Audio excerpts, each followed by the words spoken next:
Bonjour, alors dans cette vidéo nous allons parler des vides. Tu vois ce sujet qui est un tigre, c'est une figurine devant moi.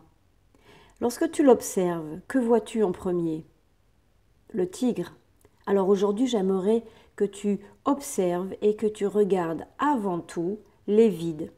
Ce que j'appelle les vides, ce sont les espaces autour du tigre, entre ses différentes parties. Comme on le voit sur un fond blanc, eh bien, voilà, le vide t'apparaît donc en blanc. En dehors des parties blanches du tigre, bien sûr, tu vois entre les pattes, entre la queue et le dos, etc.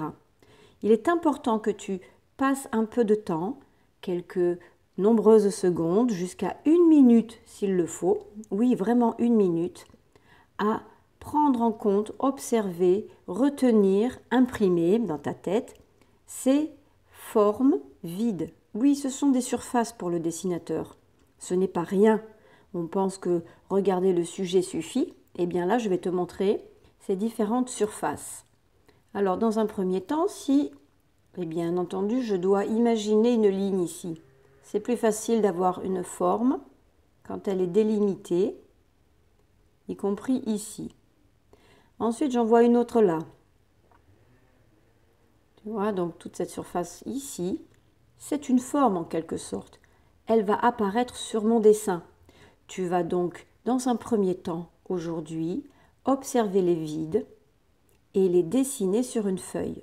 Tu les places comme tu veux. Tu respectes les formes essentiellement. Tu respectes leurs dimensions, si elles sont plus étroites, plus larges. Toutes ces petites informations que tu observes sur ces vides vont te servir pour construire et dessiner ce tigre. As-tu vu d'autres formes négatives ou vides? Parce que oui, je dis que ce sont des formes négatives, parce qu'en fait, le tigre, pour toi, t'apparaît comme la forme positive.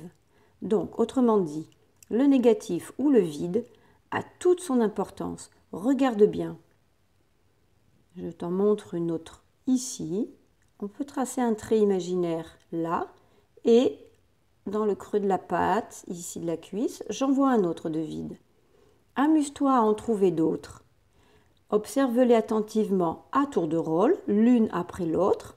Ces formes vides, maintenant, tu vas t'entraîner à les dessiner. Il faut qu'elles soient parfaitement ressemblantes, pas à peu près. Je te laisse faire et je te dis à bientôt pour une prochaine vidéo.